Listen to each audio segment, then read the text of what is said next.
नमस्कार साथियों, N study point पे आप सबका हार्दिक स्वागत है।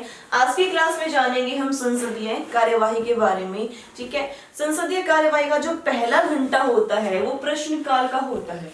इसको हम क्लासरूम के जैसा समझ सकते हैं कि क्लासरूम में बच्चे बैठे हैं और मैडम आती है। मैडम कहती है कि बच्चों जिसको भी कोई डाउट हो वो क्वेश्चन मुझसे पूछ सकता है। ठीक है, तो क्वेश्चन क्लास में तो कौन पूछेंगे? बच्चे पूछेंगे। किससे? अपनी मैडम से पूछेंगे। ठीक है, तो क्या है, जो ये मैडम कहती है ना कि कोई भी डाउट हो तो उसको पूछ लो तुम, तो उसको हम क्या बोलेंगे? प्रश्नकाल, क्वेश्चन हार बोलते हैं। इसको क्या बोलते हैं? क्वेश्चन हार या फिर प्रश्नकाल बोलते हैं। ठीक है, तो बच्चे कितने प्रकार के क्वेश्चन पूछेंगे? तारांकित, अतारांकित और अल्प सूचना प्रश्न। इसमें क्या होता है, ये जैसे ये हमारी क्या हो गई? संसद हो गई। यहाँ पर हमारे स्पीकर महोदय बैठे हैं। ठीक है, और यहाँ पर क्या है? विपक्ष है, और यहाँ पर क्या है? सत्तारूढ़ पार्टी बैठी है। अब आपके मन में सवाल आएगा, क्लास में तो बच्चे क्वेश्चन पूछते हैं, आंसर मैडम देती है, लेकिन संसद में कौन क्वेश्चन पूछता है? संसद में कौन प्रश्न पूछेगा? विपक्ष क्वेश्चन पूछेगा। किससे पूछेगा मैम? सरकार से पूछेगा। किससे पूछेगा? सरकार से, यानी कि सत्ता पक्ष से। अच्छा, मतलब सरकार तो लोकसभा वालों की होती है ना मैम, तो इसमें तो 543 सदस्य होते हैं। जी बिल्कुल होते हैं। तो क्या विपक्ष पूरे 543 सदस्यों से क्वेश्चन पूछेगा? नहीं। सरकार किसको बोलेंगे? जो हमारा 543 है ना, उसका कितना? 15% भाग क्या होता है? काउंसिल ऑफ मिनिस्टर होता है। काउंसिल ऑफ मिनिस्टर कहलाता है, और काउंसिल ऑफ मिनिस्टर ही क्या कहलाती है? हमारी सरकार कहलाती है। विपक्ष काउंसिल ऑफ मिनिस्टर से क्या क्वेश्चन पूछेगा? ठीक है, अब मतलब आपके मन में जैसे क्लास में आप क्या करते हो, मैम ये सवाल है, मैम ये सवाल है, लेकिन आप संसद में ऐसा नहीं कर सकते। विपक्ष का कोई भी नेता काउंसिल ऑफ मिनिस्टर से ऐसे क्वेश्चन नहीं पूछ सकता कि और गडकरी जी कहाँ तक सड़क बन गई आपकी, और निर्मला जी आपने कहाँ तक काम कर दिया। ऐसे क्वेश्चन आप नहीं पूछ सकते हैं। आपको क्या है, इसके लिए भी कोई प्रक्रिया होती है। बिल्कुल, क्वेश्चन पूछने की भी एक प्रक्रिया होती है। विपक्ष को क्या है? क्वेश्चन पूछने हैं। किससे? हमारे काउंसिल ऑफ मिनिस्टर से। ठीक है, कि हमें अब क्या है, जो विपक्ष का नेता मतलब विपक्ष का जो सांसद होंगे वो क्या करेंगे? हमने पढ़ा था सचिवालय के बारे में पिछली क्लास में। तो लोकसभा के सचिवालय के पास क्या है, 21 दिन पहले क्या भेजेंगे? वो क्वेश्चन भेजेंगे। मान लीजिए कि उन्होंने क्या है, एक मंत्री ने क्या है 5 क्वेश्चन भेज दिए। क्वेश्चन नंबर 1, 2, 3, 4 और 5। और अब क्या है, इस फर्स्ट क्वेश्चन पे उन्होंने क्या लगा दिया? स्टार लगा दिया। और 5वें क्वेश्चन में भी क्या लगा दिया? उन्हें स्टार लगा दिया। तो इस स्टार का मतलब क्या होता है? तारांकित, मतलब स्टार क्वेश्चन। स्टार का मतलब क्या हो गया कि हम क्या है, ये जवाब मौखिक रूप से चाहते हैं। जब संसद की कार्यवाही चलेगी तो हम क्या खड़े होकर प्रश्न पूछेंगे मंत्री महोदय से, और बताइए मंत्री जी आपका काम कैसा चल रहा है, इतना काम हुआ है, कितना काम रहता है। ठीक है, ये सब क्वेश्चन। तो ये तारांकित का मतलब क्या हुआ कि हम मौखिक रूप से जवाब चाहते हैं, और क्या है, क्या पता वो झूठ बोल दें, इसलिए क्या है, हम उनको पूरक क्वेश्चन नहीं पूछ सकते हैं, दोबारा क्वेश्चन नहीं पूछ सकते हैं कि जवाब के प्रति फिर दोबारा फिर क्वेश्चन पूछ लिया, तो उसको क्या बोलेंगे हम? स्टार्ड क्वेश्चन, यानी कि तारांकित। ठीक है, अब इसमें स्टार नहीं है तो ये क्या है? अतारांकित। मतलब इसका जवाब हम कैसा चाहते हैं? सिर्फ लिखित रूप में चाहते हैं कि आप हमें लिखित रूप में भी दे दोगे ना तो भी हमें कोई आपत्ति नहीं है। और तीसरा होता है अल्प सूचना प्रश्न। इसमें क्या है कि आपको 10 दिन पहले सूचना देनी होगी। किसको? सचिवालय को। किसके सचिवालय को? लोकसभा के सचिवालय को, कि हमें क्या चाहिए, कि हमें ये आंसर चाहिए मंत्री महोदय से। तो 10 दिन पहले आप वो क्वेश्चन मंत्री सचिवालय में भेज सकते हैं, और फिर क्या होगा, वो आपको आंसर मिल जाएंगे। ठीक है, अब आपने क्वेश्चन भेज दिए, तो अभी ये कौन भेज रहा है? विपक्ष भेज रहा है। किसको? सचिवालय को। किससे पूछने के लिए? काउंसिल ऑफ मिनिस्टर से पूछने के लिए। ठीक है, इतना तो समझ में आ गया होगा। अब आगे की तरफ चलते हैं कि प्रश्नकाल तो समझ में आ गया। अब मैम क्या कहती हैं कि जो पहला घंटा है ना, ये 2 मीटिंग में होता है। ठीक है, मतलब जो उनका प्रश्नकाल होता है या फिर जो इनकी पहले दिन की मीटिंग होती है 2 दिन में होती है। पहला तो क्या है, पहला डाउट सेशन, जो कि प्रश्नकाल 11 बजे शुरू हो जाता है। 11 से कितने बजे तक चलेगा? वो 12 बजे तक चलेगा। मैडम इसमें क्या कहेगी? बच्चों जिसको भी डाउट हो क्वेश्चन पूछ लो, तो उसको क्या बोलेंगे हम? प्रश्नकाल। ठीक है, अब क्या है, 12 बजते ही घड़ी की सुइयां हो जाती हैं संसद में ऐसे 0000 के। ठीक है, अब यहाँ से क्या होता है कि जो क्वेश्चन पूछे जा रहे थे प्रश्न काल में वो क्या है, लंबे हो गए। मतलब उनके ऊपर क्या चल पड़ा, डिबेट चल पड़ा कि ऐसा नहीं होगा, ये होगा, वो होगा, आंसर उनके लंबे चल पड़े, क्वेश्चन लंबे चल पड़े, तो उसको क्या बोलेंगे हम, शून्यकाल। जो हमारे प्रश्न काल के जो क्वेश्चन थे वो लंबे हो जाते हैं, उनके आंसर देने लंबे हो जाते हैं, तो उसको क्या बोलेंगे, वो कब फिर कौन से काल में पूछे जाएंगे, वो शून्य काल में पूछे जाते हैं। शून्य काल क्यों कहा जाता है, क्योंकि घड़ी की सुइयां उस टाइम पे कितनी हो जाती हैं, 0 पर आ जाती हैं। तो ये चलता है हमारा 1 बजे तक। कितने बजे तक चलेगा, 1 बजे तक। जो हमारा प्रश्न काल है वो हमने ब्रिटेन से कॉपी किया है, और जो शून्य काल है वो भारतीय द्वारा निर्मित है, लेकिन संविधान में इसकी कोई चर्चा नहीं की गई है। ठीक है, अब हो गया ये शून्यकाल। जैसे आपने क्लास में देखा होगा, मैडम क्या कहती पहले कि किसी को डाउट हो ना कल वाले पढ़ाए हुए में तो पूछ सकते हो। ऐसे ही क्या है, फिर मैडम पढ़ाती है, फिर लास्ट में क्या बोलती है कि आज जो मैंने पढ़ाया है उसमें किसी को डाउट हो तो पूछ लो। तो ऐसे ही क्या होता है, संसद में होता है 5 से 5:30 बजे तक क्या होता है, अल्प सूचना काल होता है, कि शॉर्ट टर्म पीरियड होता है कि भाई किसी का कोई सवाल रह गया हो तो वो उसमें पूछ सकता है। ठीक है, अब मुझे एक बात बताओ कि जो सरकार होती है वो किसकी होती है, लोकसभा की होती है या फिर राज्यसभा की? कॉमन सी बात ये तो कि किसकी सरकार होगी, लोकसभा की सरकार होगी, जिसमें लोकसभा में बहुमत होगा उसी की सरकार बनेगी। ठीक है, अब क्या है, इसलिए जो शून्यकाल है ना उसमें सिर्फ हम 20 ही क्वेश्चन पूछ सकते हैं, क्योंकि 1 घंटे में तो इतने ही क्वेश्चन पूछे जा सकते हैं। तो प्रश्नकाल समझ में आ गया हमें, शून्यकाल भी समझ में आ गया। ठीक है, तो आप हम जैसे भोले वाले इंसान क्या समझते हैं कि वाह कितने अच्छे मंत्री धड़ाधड़ आंसर दे रहे हैं, लेकिन ऐसा नहीं होता। अभी अभी पढ़ा हमने कि प्रश्न पहले जा चुके होते मंत्रियों के पास, बकायदा हर डिपार्टमेंट के पास ये क्वेश्चन जाते हैं।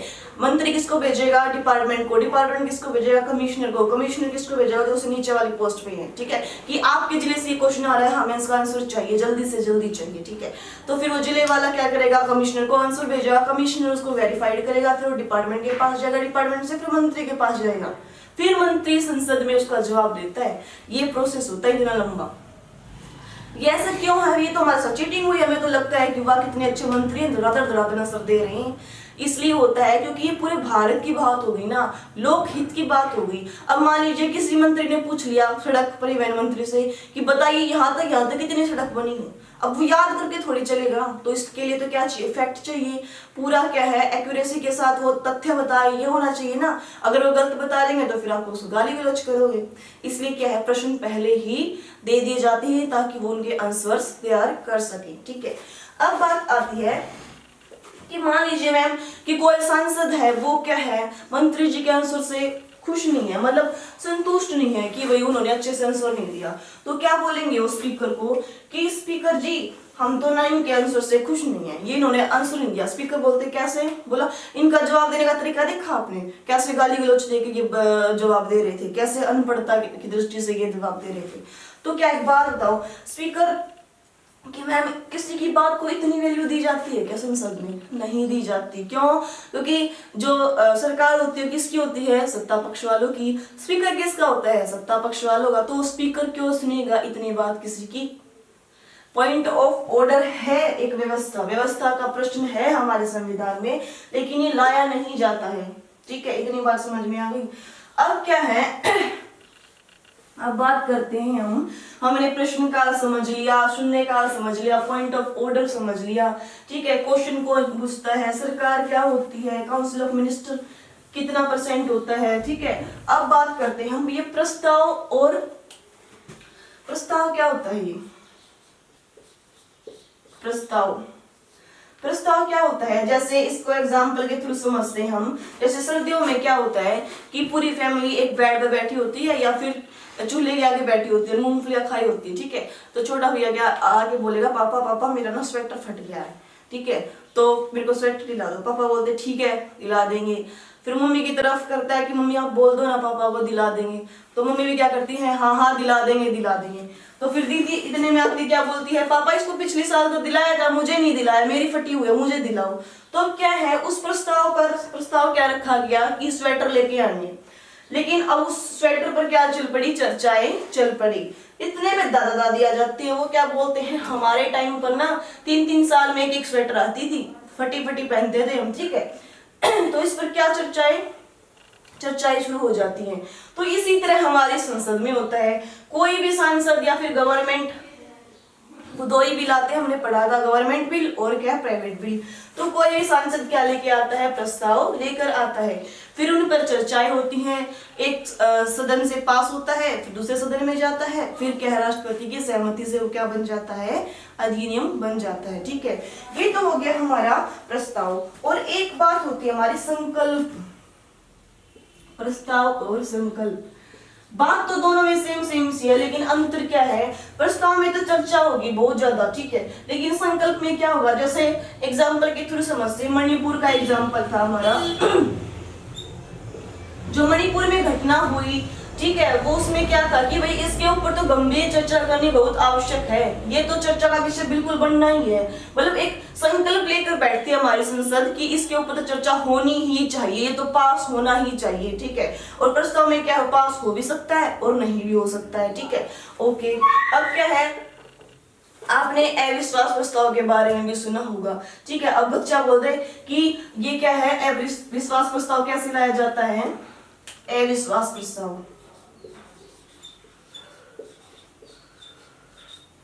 अविश्वास प्रस्ताव कौन लेके आता है। पहली बात तो ये हमारी एक तरफ तो क्या होगी, अपोजिशन पार्टी होगी, ठीक है, और एक तरफ क्या होगी, हमारी गवर्नमेंट जो है, ठीक है। गवर्नमेंट भी कौन हुई, जो 543 का 15% है, यानी कि 82 के आसपास क्या होंगे हमारे काउंसिल ऑफ मिनिस्टर, जिसको गवर्नमेंट बोलते हैं। और आर्टिकल 75 के अकॉर्डिंग क्या है हमारे संविधान में, जो काउंसिल ऑफ मिनिस्टर है उस संपूर्ण लोकसभा के प्रति क्या होगी, उत्तरदायी होगी या फिर जवाबदेही होगी, ठीक है। तो अब क्या है, अविश्वास प्रस्ताव का बैकग्राउंड क्या है, आर्टिकल 75 है।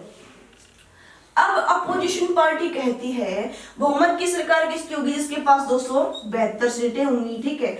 अब अपोजिशन पार्टी कहती है कि हमें तो उस मंत्री का क्या काम पसंद नहीं आ रहा, सड़क मंत्री का काम पसंद नहीं आ रहा, ठीक है, रक्षा मंत्री का काम पसंद नहीं आ रहा, तो हम क्या करेंगे, इसको हटाएंगे। तो इसके लिए सीधा नहीं हटा देते हैं इसको, ये पहले क्या करेंगे, स्पीकर को क्या देंगे, इंफॉर्मेशन देंगे कि हम ऐसे ऐसे इनको हटाना चाहते हैं। और क्या है, 50 लोग इनके समर्थन में होने चाहिए, 50 लोग क्या होंगे, समर्थन में होने चाहिए कि हाँ हम भी हटाना चाहते हैं, ठीक है। अब क्या है, ये कब हटा सकते हैं, जब इनके पास कितना बहुमत हो, 543 का, दो मतलब 272 के आसपास हो।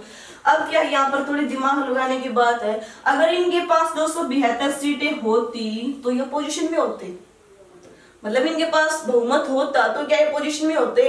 फिर मैम ये अविश्वास प्रस्ताव क्यों लेकर आते हैं, ताकि माहौल बना सकें। अविश्वास प्रस्ताव पास नहीं हो सकता क्योंकि इनके पास बहुमत नहीं है, ठीक है, रेयर चांस होता है कि अविश्वास प्रस्ताव पास हो जाता है और मंत्री परिषद क्या गिर जाती है, खत्म हो जाती है, लेकिन इनके पास तो बहुमत ही नहीं होता। तो अब क्या होता है, क्यों लेकर आते हैं, ये माहौल बनाने के लिए कि भाई जनता में माहौल बने कि अच्छी सरकार बने, इसलिए तो अविश्वास प्रस्ताव लेके आ रहे हैं। समझ में आई बात, माहौल बनाने के लिए, जनता का ध्यान आकर्षित करने के लिए सरकार के प्रति अविश्वास प्रस्ताव लाया जाता है। लेकिन कभी कभी क्या होता है, इनके फेवर में हो जाता है। जैसे अगर सरकार हमारी गठबंधन की हो, किसकी हो, गठबंधन, अगर सरकार गठबंधन की है और अविश्वास प्रस्ताव लाया जाता है, मान लीजिए कोई पार्टी क्या है वो विपक्ष में जाके मिल जाती है, तो क्या है उसकी सरकार गिर जाती है। ऐसा कब हुआ था, अटल बिहारी वाजपेयी की सरकार में हुआ था, वो एक वोट से क्या हो गई थी, उनकी सरकार गिर गई थी, ठीक है। ये होता है हमारा अविश्वास प्रस्ताव। अविश्वास प्रस्ताव की बैकग्राउंड क्या है, आर्टिकल 75 है, ठीक है। अब क्या है, अब आता है एक विश्वास प्रस्ताव। क्या होता है अविश्वास प्रस्ताव, तो कौन लेके आता है, विपक्ष पार्टी। और विश्वास प्रस्ताव कौन लेकर आता है, विश्वास प्रस्ताव का मतलब क्या होता है कि हमारे जो राज्यपाल है या फिर राष्ट्रपति हैं वो क्या कह दें कि जो तुम ये काउंसिल ऑफ मिनिस्टर है, तुम्हें लोकसभा में बहुमत प्राप्त है या नहीं भी है, तुम इसको साबित करो। जब काउंसिल ऑफ मिनिस्टर ये बात साबित करती है कि उनको लोकसभा में बहुमत है, तो उसको क्या बोलेंगे हम, विश्वास प्रस्ताव बोलेंगे कि काउंसिल ऑफ मिनिस्टर को क्या है, लोकसभा में क्या है, विश्वास है या फिर उनका बहुमत है, तो उसको क्या बोलेंगे, विश्वास प्रस्ताव बोलेंगे, ठीक है।